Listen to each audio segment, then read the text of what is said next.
está, chicas? Bueno, bueno, algo que no, que con lo que debemos contar cuando hacemos estas cosas, que tenemos estas interrupciones. Les decía, eso, la cuestión de la laxitud, no repito más. La otra cuestión interesante, ¿quiénes denuncian cuando hay abuso hacia niños, niñas o situaciones en donde los niños, niñas y jóvenes se ven involucrados? Pueden denunciar los propios padres, en general son las voces de las madres denunciando, pero pueden denunciar padres y madres, pueden denunciar los propios vecinos, porque esta vida es absolutamente comunitaria, entonces los vecinos pueden ejercer la voz y denunciar. Claramente, a ver, las situaciones más recurrentes en las que se ven involucradas son las niñas, son las jovencitas, situaciones de violación, de estupro, de lo que en la época le llamaban desfloramiento, y que en rigor de verdad, y esto es horrible decirlo, pero tiene que ver con la cercanía de ese mundo de relaciones en el que estaba inserto ese niño, niña, jovencita. En rigor de verdad, cada vez que me encuentro con expedientes donde hay situaciones de esas violencias sexuales, suelen ser los adultos cercanos, padres, padrastros, vecinos, con lo cual es sintomático para pensar un poco en, y uno no tiene que ser claramente anacrónica en esto, pero para pensar en una suerte de continuidades respecto a estas situaciones que se generan en el entorno más cercano de esas vidas más frágiles.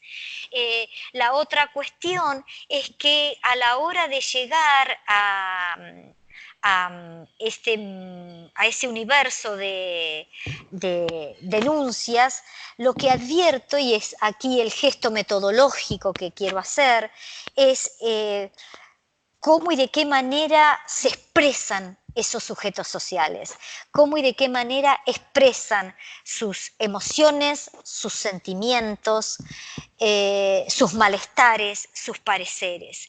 Y en ese sentido, decirles que claramente en este último tiempo de toda la literatura con la cual uno se inspira para poder ser un poco más certera, más agudizar un poco más el tratamiento de estas fuentes y el registro de estas voces, he incorporado el maravilloso campo de estudios que ustedes allí tienen una historiadora sutil y maravillosa como María Bier, que acaba de publicar su libro y que nos ha introducido también y que hace un tiempo en realidad bastante tardío para el caso de la historiografía argentina y latinoamericana, pero que la verdad es que en el caso europeo, hace ya el caso europeo, norteamericano y también en el caso de Australia, hay que incluirlo, hace bastante que han transitado por esta historia de las pasiones y de las emociones.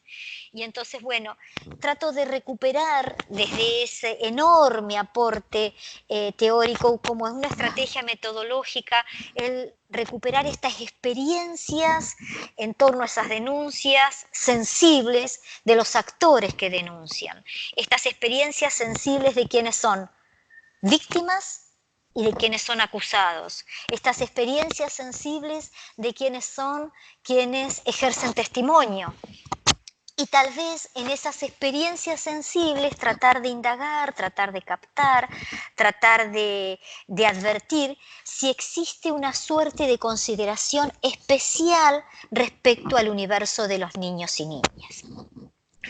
En rigor de verdad, esas experiencias sensibles a la hora de indagarlas no muestran un rasgo especial de sentimiento, de emoción respecto a la condición de la niñez. Son experiencias sensibles que hablan de emociones violentas como el enojo, la virulencia, la impotencia, el odio, la rabia, la injuria, ¿sí? Digo, en general son registros que cuando hablan de violencia que ejerce alguien adulto o un propio niño sobre otro niño o niña, en realidad hablan de estas situaciones, destacan más la violencia de quien ejerce el acto. Entonces hablan de enojo, de virulencia, de exceso de coraje, de un sentimiento de impotencia, de un sentimiento de falta de ejercicio de la autoridad, de odio. Poco hablan de la fragilidad, poco hablan del miedo, poco hablan de la situación de indefensión del sujeto, niño, niña, que es víctima de esa emoción violenta, por decirlo de algún modo. En realidad, uno puede advertir la fragilidad, uno puede advertir la indefensión, uno puede advertir esa situación de debilidad extrema y de desigualdad a la que estaba sujeta esa víctima, solo a partir del registro y del rastro que deja el cuerpo como testimonio de la marca de la violencia. Si no hay registro en el cuerpo de la violencia, es muy difícil que los testimonios que hacen referencia a la virulencia del victimario lleguen a tener una suerte de credibilidad. Y ustedes dirán, ¿por qué? Bueno, primero porque efectivamente es una sociedad en donde el contacto corporal y el registro de la conflictividad se da fuertemente en ese intercambio de violencias corporales. Segundo, porque efectivamente en ese sentido hay una suerte de voluntad de morigerar ese intercambio de virulencia corporal. Y hay una suerte de morigeración, no solo en el intercambio en las prácticas sociales, sino también de parte de quien ejerce la autoridad. Entonces hay un pedido de morigerar por parte de quien es autoridad política, pero también de quien es autoridad educativa. Me encuentro ahí, sí, gente, puedo decirles, una literatura, inclusive estoy ahora transitando por los archivos de la Sociedad de Beneficencia a lo largo del siglo XIX, en el AGN, y entonces de pronto hay recurrentes denuncias de maestras que ejercían violencia sobre sus alumnas y que llegan hasta la Sociedad de Beneficencia, inclusive violencia que llegan al caso de la muerte. Y que, bueno, lleva, esto entre paréntesis, lleva, por ejemplo, a nuestra conocida Mariquita Sánchez de Thompson en torno a los años 30 a tener que renunciar, no solo porque llega Rosas al poder, sino porque ella también se ve envuelta en un caso de abuso de una maestra que se fue en exceso de castigo, y bueno, su madre y los vecinos ayudan a que esa denuncia prospere, y bueno, y lleva a esta situación. De modo que entonces, en esas emociones de virulencia, en esas pasiones, en esos sentimientos que son relatados, uno puede encontrar la fragilidad de estos cuerpos, de estos niños. Ahora bien, ¿en qué situaciones aparecen estos niños, niñas, jovencitos, jovencitas?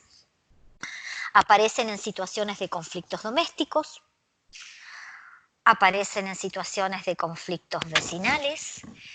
Muchas veces un conflicto entre vecinos hace que un vecino, vecina, denuncie el maltrato de un niño, niña, jovencito, jovencita, o el abuso de estos niños y de estas jovencitas y jovencitos, porque previamente hubo un conflicto vecinal entre quien denuncia y quien ejerció ese acto de ignominia, de vejamen sobre el cuerpo de esos niños, niñas. Otras situaciones de conflicto por situaciones laborales en las que los niños, niñas de pronto no cumplen, y bueno, entonces el vecino, vecina denuncia. Otro conflicto es por situaciones de diversión en la comunidad y de pronto me encuentro que no son pocos los episodios en donde la celebración del carnaval lleva a que un niño o niña sea demasiado violento con otro y entonces de pronto lastime y bueno, el padre de ese niño o niña que es lastimado va y denuncia al alcalde de Santa Hermandad porque ha lastimado a su niño con virulencia y ustedes dirán, bueno, lo denuncia porque hay una preocupación de que ese niño o niña no sea lastimado. Bueno, en realidad la preocupación de que no sea lastimado tiene que ver con el hecho en general, aducen, tiene que ver con el hecho de que no va a poder trabajar, no va a poder desempeñar sus labores y entonces van y denuncian porque, bueno, está lastimado y llevan a vecinos que dan cuenta de que ha sido dañado. Con lo cual, esto me lleva a pensar que esos niños, niñas, jovencitos circulan por la comunidad, circulan por las familias, es decir, no son niños, niñas estáticos, no son niños, niñas que estén recluidos en un ámbito doméstico, recluidos en un hábitat, en un hogar. Hay mucha circulación y de pronto esa circulación hace que en las familias me encuentre con esto que les decía al comienzo de la charla, que haya hijos, que haya criados, que están por diversas situaciones. Hay trabajos maravillosos de Pablo Cowen, de la Universidad de La Plata, que ha discutido muy fuertemente pensando en esta matriz económica que supuestamente puede llegar a tener la idea de la circulación de los niños, es decir, niños, niñas que circulan porque, bueno, son familias carenciadas, que no tienen la posibilidad de garantizar la reproducción doméstica y entonces a los niños, niñas más chicos los llevan hasta otros hogares de familias con padres, padrinos. Y él lo discute un poco esto, y la verdad es que yo también lo discutiría porque no solo tiene que ver con eso. No, los relatos no solamente tienen que ver con eso, a veces tienen que ver con el hecho de que son mujeres solas, que no pueden hacer frente al cuidado de esos niños, entonces optan por una familia. Son niños que voluntariamente, niñas que voluntariamente parecen estar en otros entornos familiares para acceder no solo al trabajo, sino al cuidado de esos entornos familiares. Son niños, niñas que a lo mejor también están en una familia, pero que de pronto transitan y mucho en los hogares de otros vecinos, por eso esos vecinos ejercen una suerte de rol de cuidadores. Son niños y niñas que circulan por los cuidados, pero que circulan también por el trabajo, que circulan también por el juego. Es decir, hay ahora toda una literatura que trabaja la cuestión de las infancias y de la minoridad, básicamente en torno a los años 30, 40, 50 en la Argentina, y que trabajan a estos niños, estos menores de edad que quedan compelidos a asilos por cuestiones de orfandad o porque sus padres los depositan en esos asilos transitoriamente, y trabajan esta idea de circulación. Esta idea de que estos niños que están en los asilos circulan por el mundo del trabajo, circulan por familias que los adoptan y que los ponen como criados también o como servicio doméstico. Y la verdad es que es interesante, hay una historiadora brasileña, Claudia Segovia, que habla de esta idea de la circulación de los niños y en rigor de verdad esta idea de circulación de los niños que podemos registrar en torno al siglo XX, porque las fuentes nos dan un poco más, es interesante porque a mí me dan algunos indicios las propias fuentes judiciales del siglo XVIII de que estos niños tienen una experiencia de circulación y con ello una experiencia de territorialidad. Y allí un poco repensar la ruralidad desde ese lugar de la territorialidad. Nosotras sabemos que no podemos pensar el espacio o el territorio como algo físico, como algo dado, sino como algo que está en permanente construcción, como algo que se construye y se reconstruye no solo desde la geografía política, sino que básicamente se reconstruye desde la geografía social. Y en ese sentido, esa cartografía social en general ha sido pensada en cómo y de qué manera construyen esa espacialidad los adultos. Inclusive ha sido pensada cómo y de qué manera se construye esa espacialidad desde el lugar de los varones. Poco se ha pensado cómo y de qué manera se construye esa espacialidad, esa territorialidad desde el lugar de las mujeres, es decir, atravesar el género y la territorialidad.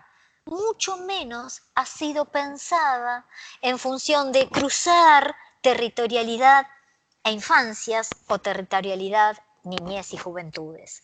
Y efectivamente estos archivos a mí me dan también esta posibilidad de pensar que estos niños construían esa espacialidad, porque todo el tiempo se los ve transitando, todo el tiempo se los ve mutando, de un hogar al otro, de ese espacio íntimo al espacio público, del espacio público al espacio judicial, al espacio laboral.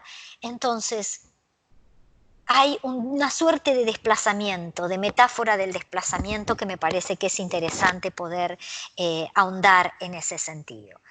Y finalmente, no sé si estoy haciendo muy largo, chicas, perdón, ya me quiero cerrar con esto. Finalmente, decirles que es interesante porque mi desafío era encontrar las voces de estos niños, niñas, jovencitos, jovencitas. Y yo no puedo decir que encontré las voces, porque sus testimonios, sus registros están ahí, pero claramente están mediados. Están mediados por el acto de quien ejerce esta facultad y este poder de tomar registro y nota escrita de quien denuncia.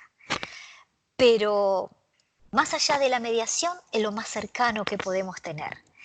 Más allá de la mediación, es verdad que inclusive uno cuando reconstruye los expedientes, y los expedientes algunos son muy generosos, algunos son muy parcos, son expedientes que pueden durar, que muestran que ese conflicto judicial duró meses, inclusive años, son expedientes judiciales muy parcos porque esos conflictos judiciales se resolvieron muy rápidamente y no se resolvieron en el estrado de la justicia, porque quedan ahí, quedan en la justicia del crimen, sino que se resuelven por un acuerdo entre los vecinos y que ahí uno pierde la posibilidad del registro y de la continuidad, porque son registros judiciales que toman un retazo, que toman un pedacito, un momento de esas vidas, capturan ese momento de esas vidas y yo ya ahí no les puedo dar más continuidad.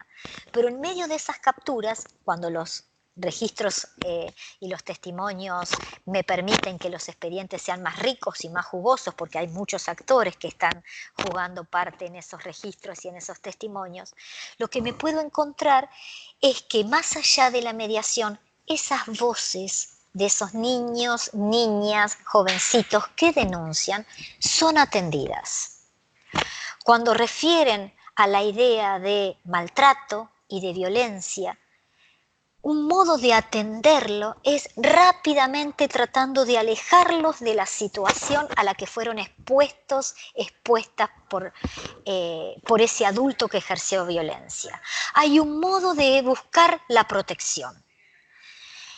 Y un modo de buscar la protección era marcando la distancia. La distancia se podía marcar primero alejando al adulto victimario.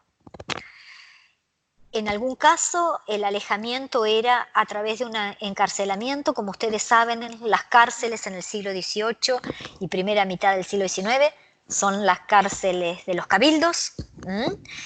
Hay trabajos preciosos que están indagando por ese universo de las cárceles esas cárceles en los cabildos, y bueno, y ahí hablan en realidad de que no son pensadas como, digamos, no están pensadas como castigos, sino como una situación de tránsito en el momento que tienen que ver con esa transición hasta que se resuelva el expediente judicial, pero muchas veces esos calabozos terminan siendo una residencia relativamente permanente para quienes son acusados, porque las cuestiones judiciales se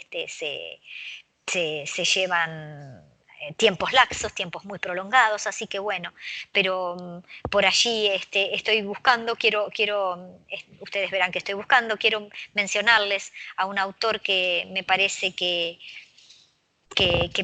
merece la pena, si que, el que quiera, que es Lucas Esteban Rebagliati, que ha trabajado la cuestión del castigo y la corrección y la cuestión de las cárceles capitular en Buenos Aires a fines de la época colonial y primeras décadas del siglo XX. Lucas era un dirigido de Jorge Hellman, y bueno, ya tiene todo un trayecto porque su doctorado ha terminado y tiene una investigación muy prolífica, pero bueno, me ha iluminado muy ciertamente sobre la suerte de estos personajes que son acusados y que transitoriamente pasan por estas cárceles, pero bueno, es una manera de mostrar distancia, rápidamente recluirlo. Otra manera de mostrar distancia es desplazando que circule ese niño o niña por otro hogar, por otra situación de protección de adultos, o una tercera opción son los asilos.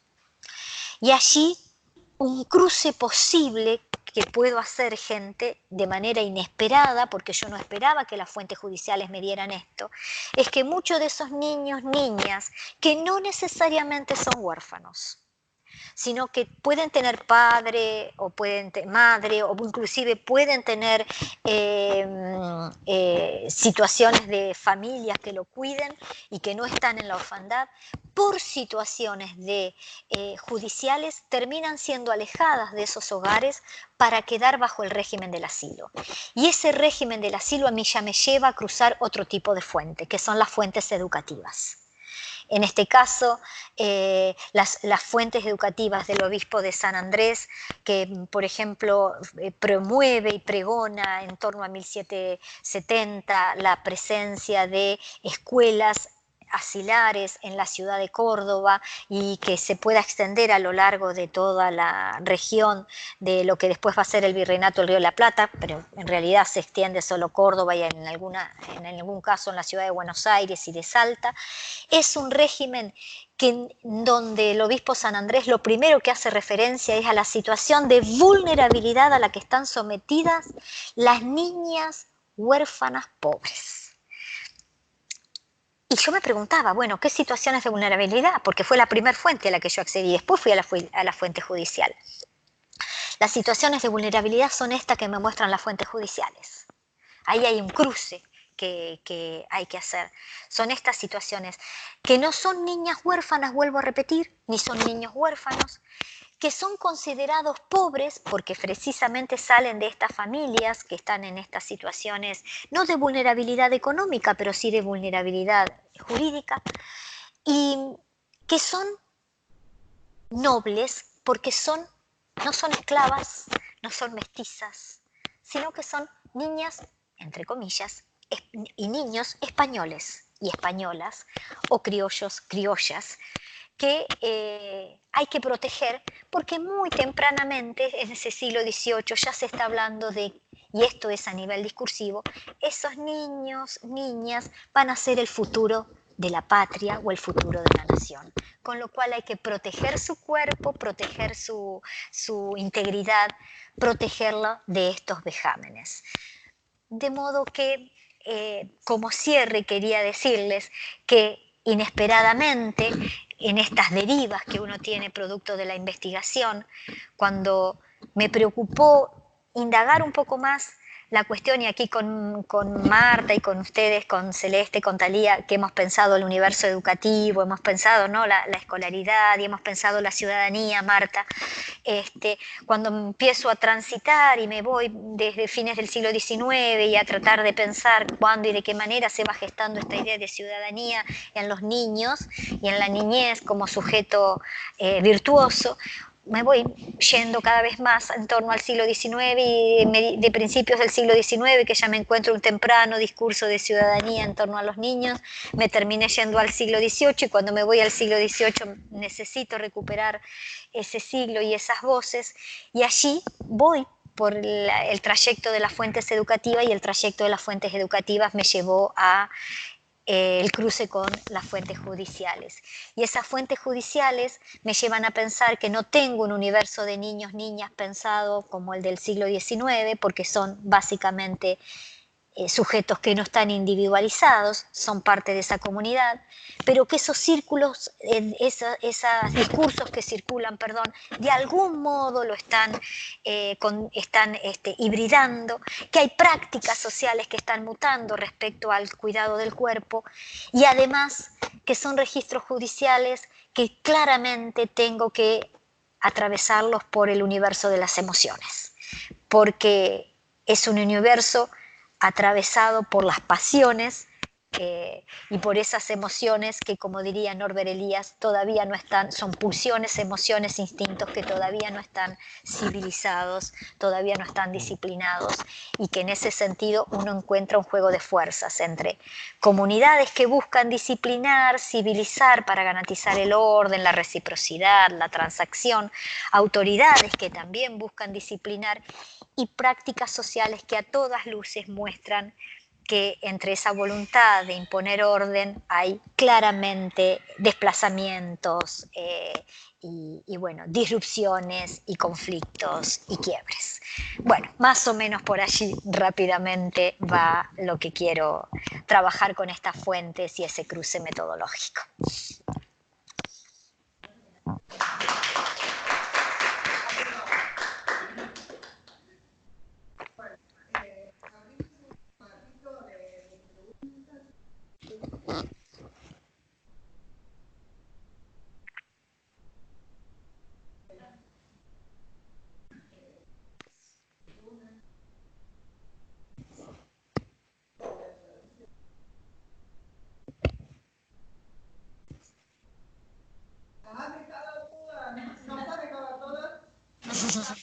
No, por favor. Ustedes muchas gracias por la atenta escucha.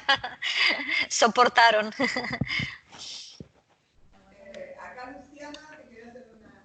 Ajá, sí, sí. Sí, Luciana, ¿cómo estás? Dale.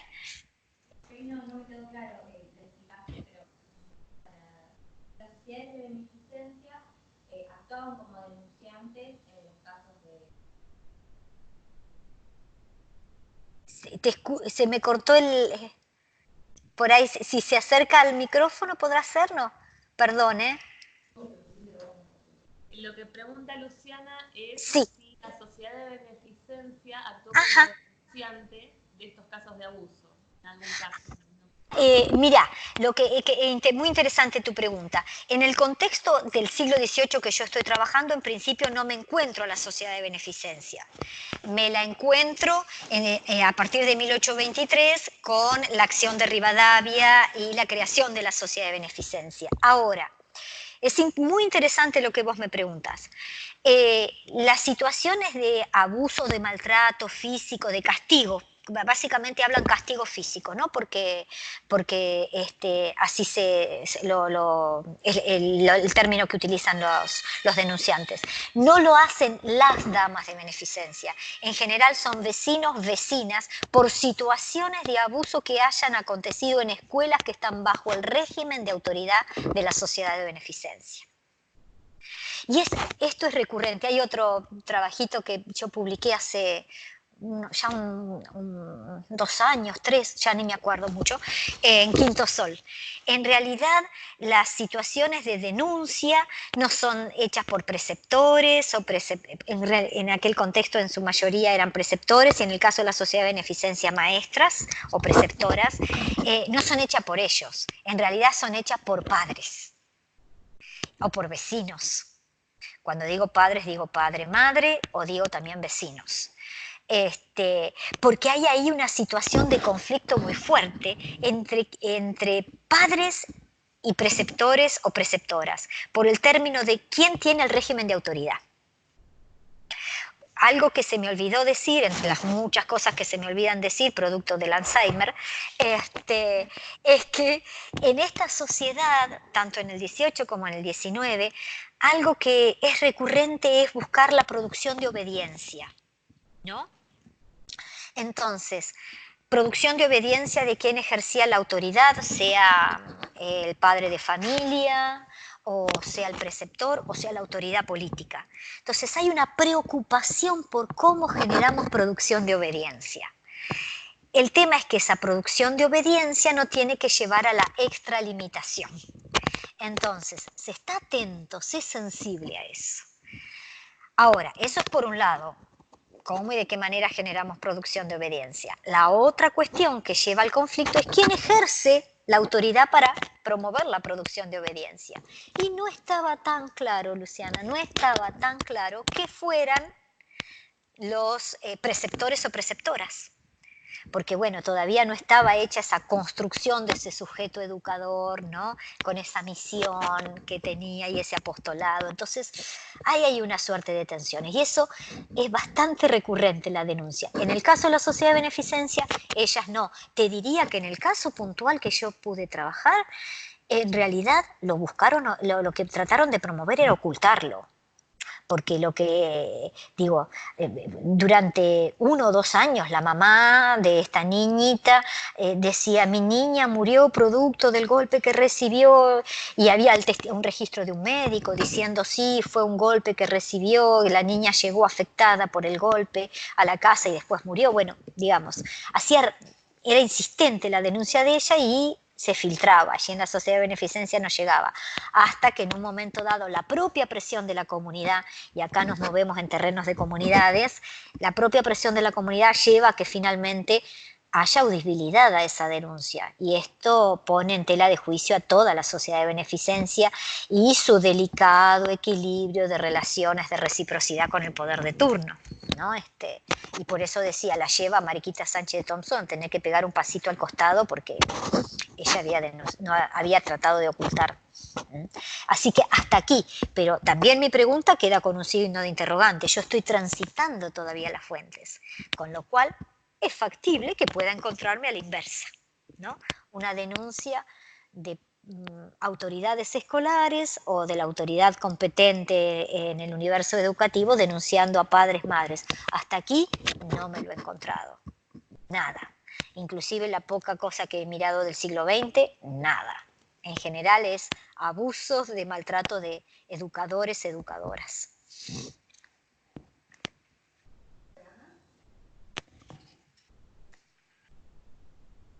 Ahí va Ana a... Sí, Ana, ¿no? Sí. ¿Escuchas? Sí, escucho.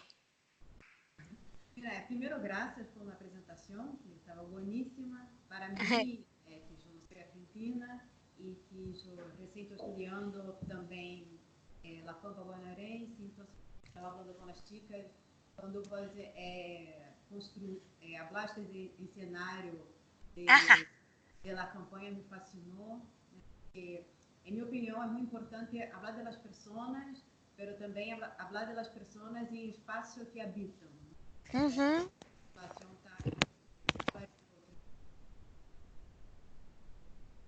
E uma pergunta que eu tenho é, desculpa se é uma pergunta muito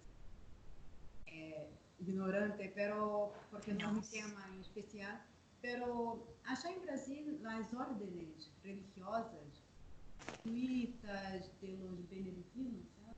Sí. Algo assim, tem uma presença muito forte em relação à educação de los niños. E acá em Buenos Aires, ¿tenéis algo sobre isso? ¿Hay alguna... Sí. Quero escuchar entonces un poco sobre... Seré curiosa en relación. Sí, Sí, sí. Muchísimas gracias, Ana. Muchísimas gracias y coincido contigo también en pensar en las personas que habitan el espacio y que construyen el espacio. Te agradezco muchísimo. Un placer. Sí, lo mismo que en Brasil. Cuando hablamos de, en general, estos niños que yo me encuentro y niñas que me encuentro en el mundo de la campaña bonaerense, en los registros judiciales no están escolarizados, porque son de la campaña. Pero en la ciudad de Buenos Aires la presencia de los primeros sitios de instrucción pública están bajo las órdenes religiosas y también los benedictinos. Es más, cuando recién me hacían la pregunta de la sociedad de beneficencia, que en 1823 empieza a ocuparse de la atención de huérfanos y de la cuestión de la instrucción, en realidad es un atributo que le arrebatan a las órdenes religiosas, con una impronta liberal ya de la gestión de quien fue en ese momento el ministro de gobierno, Bernardino Rivadavia. Y le quitan la facultad que tenían las órdenes religiosas, como en este caso los benedictinos, que también son los que tienen la competencia de esta instrucción pública. Inclusive, Ana, cuando yo comenté de que lo primero que había empezado a transitar en el siglo XVIII eran las fuentes educativas, las fuentes educativas que transito son las de los religiosos. Son ellos, y algo que es interesante de ver también, son las primeras voces que ponen en tela de juicio el castigo físico, van a ser voces que vienen del campo de las órdenes religiosas. Son las primeras voces. Y fíjate qué interesante, un resquicio que encuentran las autoridades laicas para secularizar esa educación, que bueno, va a tener un largo recorrido en la Argentina, como también lo va a tener en toda América Latina, y diría que yo en gran parte del mundo occidental, que pretendidamente hemos hablado de laicización. En ese largo recorrido, una ventanita por la que se cuelan para poder avanzar sobre esos territorios de competencia que tenían las órdenes religiosas en materia educativa, es precisamente denunciar el castigo físico. O sea, toman esas y dicen, bueno, en Mendoza, por ejemplo, en la orden de los benedictinos hubo un obispo que se le fue la mano aparentemente con el castigo del mismo modo que en otros sitios. Y bueno, ahí muy tempranamente, durante el proceso independentista, allí por 1810, las autoridades del Cabildo y de la primera Junta de Gobierno independentista recoge la denuncia y avanza. Y entonces adosan dos cuestiones: no al castigo físico, y la otra cuestión que adosan es: no se puede humillar al sujeto ciudadano virtuoso. Su cuerpo debe ser cuidado, porque ese niño o niña va a ser el futuro patriota. Se empieza a hablar no tanto de república, sí de la idea de patria, ¿no? Más en términos de Michelet, de patria. Y entonces hay que cuidar ese cuerpo. No puede haber, entonces, sí, efectivamente, es más, cuando se empiezan a extender las primeras escuelitas rurales en la campaña bonaerense y hay falta de preceptores laicos, muchos de esos preceptores siguen siendo religiosos. Los curas tienen una presencia en materia educativa y en toda la campaña muy clara a lo largo del siglo XIX y obviamente en el XVIII. Así que hay ahí una sintonía absoluta con lo que tú estás mencionando, Ana. Absoluta sintonía. Marta, quería hacer un muy breve que sentido, la verdad, Lucía, no son los campos que nosotros, la mayoría de nosotros estamos trabajando, pero realmente nos ha hecho recordar un montón de cosas y el trabajo que estás haciendo es importantísimo. Gracias, querida. A helada esta idea de patria tan tempranamente. Ajá. Va unida a la idea de un ciudadano, esta idea de patria es propia de determinados espacios, se puede advertir en todos los lugares, es de la campaña, también se ve en la ciudad. ¿Cómo lo ven? Porque me parece que esto es la forma social que vos podés hacer. Sí, mira, Marta, lo que yo me encuentro es que es básicamente discursivo. Entonces me lo puedo encontrar en la prensa. Inclusive, mira, va muy asociado, es la idea de patria y sí de ciudadano. ¿Y sabes con qué va muy asociado, Marta? Con la implementación del régimen de la enseñanza a través de lancasteriana, del régimen lancasteriano, que muy tempranamente van a decir el régimen lancasteriano que permite que los propios alumnos ejerzan el acto volutivo de elegir al alumno monitor, al que lo va a elegir, al que lo va a ayudar, al que va a colaborar con el preceptor, es un acto de ciudadanía. Esto estoy siendo literal con las fuentes. Eso me lo encuentro, y no te diría que me lo encuentro en el registro discursivo de los sujetos, de los subalternos. No, ahí no. Sí en el discurso de los intelectuales, si se podría llamar intelectuales, de esas élites gobernantes, también en los discursos de las élites educativas. Ahí me encuentro que tempranamente se asocia patria a ciudadanía. Y esta idea de, ya te digo, de fomentarla desde el espacio escolar. Inclusive más, uno que en general ha tratado de ver cómo se han armado los rituales patrios a fines del siglo XIX, y acá una propia revisión de mis trabajos, ¿viste? Es empezar a decir punto y aparte mentí. Claro, sí, de mis propios trabajos, cuando yo ampulosamente decía la misión política de la escuela pública y lo veía ahí a fines del siglo, es que uno se come el relato del Estado-nación, ¿viste? Y de pronto cuando empezase ahí, el primero que me llamó la atención fue José Bustamante Bismara, que ha trabajado sobre las escuelas de la campaña bonaerense y que es brillante su trabajo, y me dice, no, hay muchas escuelitas antes de las escuelas de la misión pública, de la misión política, cosa que yo pensaba, pero no tan así como él evidentemente lo mostró. Cuando empiezo a indagar sobre la discursividad, ojo, atención, que hay anticipaciones, obviamente. Es refundante en los 80s, es refundante desde la idea de república. Obviamente no podemos pensar esa arquitectura educativa y escolar de las dimensiones de las primeras décadas del siglo XIX, que además fue permanentemente interrumpida por las guerras de independencia, por la falta de recursos. Pero como sea, en ese incipiente discurso escolar se habla de ciudadanía y de patria. Y esta idea de que un modo de fomentarlo era a través del método lancasteriano, Marta. Eso la verdad es que me dio ahí una luz nueva, porque la verdad es que yo no lo había explorado, por eso digo, es volver a decir lo que había dicho, y decir, bueno, en algo mintió mi trabajo, no lo citen. Hay que citarlo entre comillas. Pero bueno, sí, por ahí yo me lo encuentro. Y ojo, algunos llegan a hablar de república. Y esto, Marta, perdón, voy a ser súper larguera. Pero bueno, también tiene que ver con el hecho de que uno ha asociado sufragio a república, ¿no? Y en realidad todos estos trabajos que yo hablaba de esa monarquía descentrada, de esa monarquía, ¿no?, al principio, tiene que ver con el hecho de que desde las comunas hubo siempre un ejercicio a través del clientelismo, del patronazgo, del ejercicio del voto, ¿no? Entonces ese ejercicio del voto que ejercían los ciudadanos propietarios, claramente los vecinos, hace que muy tempranamente esa idea de ciudadanía, de voto, de responsabilidad en el voto y demás, esté circulando antes de la propia revolución y de la Revolución Francesa inclusive. Entonces digo, es toda una literatura historiográfica que nos hace revisar muchos lugares comunes, ¿no? Y en el que nos hemos afirmado con tanta vehemencia en su momento. Digo, yo por lo menos contándole a los chicos la Revolución Francesa, también tengo que ser menos vehemente este último tiempo.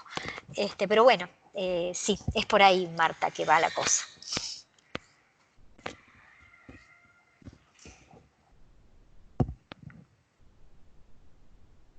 Acá una del celeste. Una pregunta del celeste. Bueno, primero felicitarte, Lucía, me sumo a las felicitaciones y ha sido un lujo. Te quería preguntar brevemente si hay características diferentes en los registros, en estas formas que vos trabajás, entre lo que es la denuncia de la violencia sobre el cuerpo infantil de lo que es la figura del niño como criminal. ¿Aparece el niño como criminal también? ¿Hay diferencias en el registro? Sí, aparece el niño como criminal no aparece de modo tan recurrente, pero aquí si uno tiene que hacer una interseccionalidad etaria, de pertenencia social, religiosa, ¿no? y demás, aquí claramente en general los niños que se ven involucrados en situaciones de actos de criminalidad en general están claramente marcados por una impronta étnica. En su mayoría son mestizos, son esclavos, son negros. Sí, ahí claramente uno encuentra ese lugar ojo, que también puedes encontrarte a niños esclavos, mestizos que han sido víctimas de violencia y que hay denuncias, pero en general pasan a la otra situación, a la de victimario. Al de que ha quebrado el orden, ¿sí? Y mira, hay una palabrita que es un poco grosera, pero que la voy a decir porque lo dicen los registros judiciales. Hay no pocas denuncias de niños a los que se encuentra nefando, es decir, en relaciones de intercambio sexual. Y en esas relaciones de intercambio sexual, con lo cual uno puede pensar que es un mundo, como decía, laxo en los comportamientos sexuales, porque obviamente es un mundo de predominios masculinos, en general, a la hora de acusar por ese acto pecaminoso, ¿no? y de quiebre a la moral, se acusa al niño negro, si es que están involucrados un niño negro y un blanco, se acusa al niño negro de responsable del acto pecaminoso. Entonces, en ese sentido, ahí sí, la criminalidad está atravesada fuertemente, sobre todo por lo étnico. Ojo, no es algo tan diferente de lo que pasa respecto a los adultos. En eso yo hacía referencia recién al trabajo sobre las cárceles de cabildos, y cuando se saca, digamos, se hace el estudio del sujeto, de los perfiles de quienes están retenidos, en su mayoría no hay blancos, pero los que permanecen allí en su mayoría son mestizos, negros, ¿no? Esclavos. Sí, eso aparece.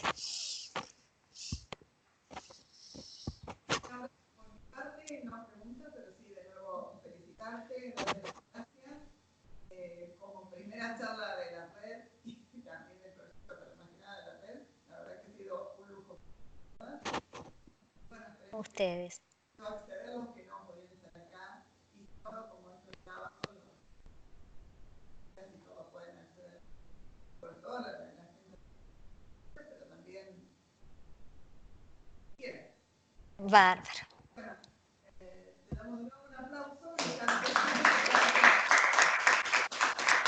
Para ustedes, chicas, muchísimas gracias. Fue un enorme placer y démosle mucha continuidad a esta red porque es un enorme placer. Me entusiasma mucho intercambiar con ustedes. Son realmente maravillosas. Así que muchas gracias por esta invitación.